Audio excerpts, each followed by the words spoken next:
ఆదికాండము 8వ అధ్యాయము. దేవుడు నోవహును అతనితో కూడా ఓడలోనున్న సమస్త జంతువులను సమస్త పశువులను జ్ఞాపకం చేసుకొనెను. దేవుడు భూమి మీద వాయువు విసురున్నట్లు చేయుట వలన నీళ్లు తగ్గిపోయెను. అగాధ జలముల ఊటలను ఆకాశపు తూములను మూయబడెను. ఆకాశము నుండి కురియుచున్న ప్రచండ వర్షము నిలిచిపోయెను. అప్పుడు నీళ్లు భూమి మీద నుండి క్రమక్రమముగా తీసిపోవుచుండెను. 150 దినములైన తరువాత నీళ్లు తగ్గిపోగా 7వ నెల 17వ దినమున ఓడ అరారాతు కొండ మీద నిలిచెను. నీళ్లు 10వ నెల వరకు క్రమముగా తగ్గుచూ వచ్చెను. 10వ నెల మొదటి దినమున కొండల శిఖరములు కనబడెను. 40 దినములైన తరువాత నోవహు తాను చేసిన ఓడ కిటికీ తీసి ఒక కాకిని వెలుపలికి పోవిడిచెను. అది బయటకు వెళ్లి భూమి మీద నుండి నీళ్లు ఇంకిపోవు వరకు ఇటు అటు తిరుగుచుండెను. మరియు నీళ్లు నేల మీద నుండి తగ్గినవో లేదో చూచుటకు అతడు తన యొద్ద నుండి నల్ల పావురమొకటి వెలుపలికి పోవిడిచెను. నీళ్లు భూమి అంతటి మీద నున్నందున తన అరకాలు నిలుపుటకు దానికి స్థలము దొరకలేదు గనుక ఓడలోనున్న అతని యొద్దకు తిరిగి వచ్చెను. అప్పుడు అతడు చెయ్యి చాపి దాని పట్టుకొని ఓడలోనికి తీసుకొనెను.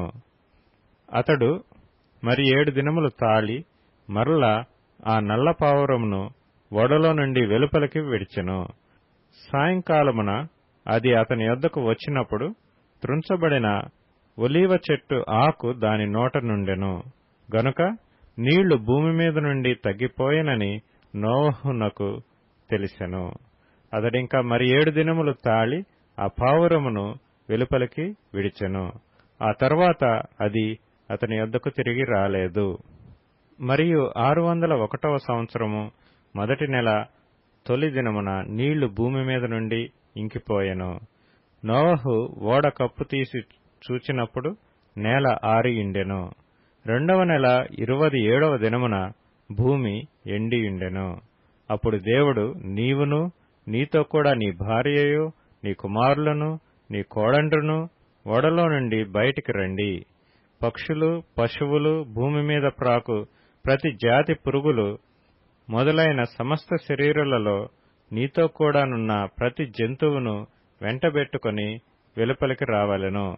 అవి భూమి మీద బహుగా విస్తరించి భూమి మీద ఫలించి అభివృద్ధి పొందవలెనని నోవహుతో చెప్పెను.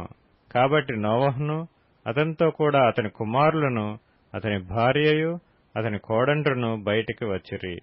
ప్రతి జంతువును ప్రాకు ప్రతి పురుగును ప్రతి పిట్టయు భూమి మీద సంచరించున్నవన్నీయు వాటి వాటి జాతుల చొప్పున ఆ ఓడలో నుండి బయటికి వచ్చెను. అప్పుడు నోవహు యెహోవాకు బలిపీఠము కట్టి పవిత్ర పశువులన్నిటిలోనూ పవిత్ర పక్షులన్నిటిలోనూ కొన్ని తీసుకొని ఆ పీఠము మీద దహనబలి అర్పించెను. అప్పుడు యెహోవా ఇంపైన సువాసనను ఆఘ్రానించి ఇక మీదట నరులను బట్టి భూమిని మరలా శపించెను. ఎందుకనగా నరుల హృదయాలోచన వారి బాల్యము నుండి చెడ్డది. నేనిప్పుడు చేసిన ప్రకారముగా ఇకను సమస్త జీవులను సంహరింపను.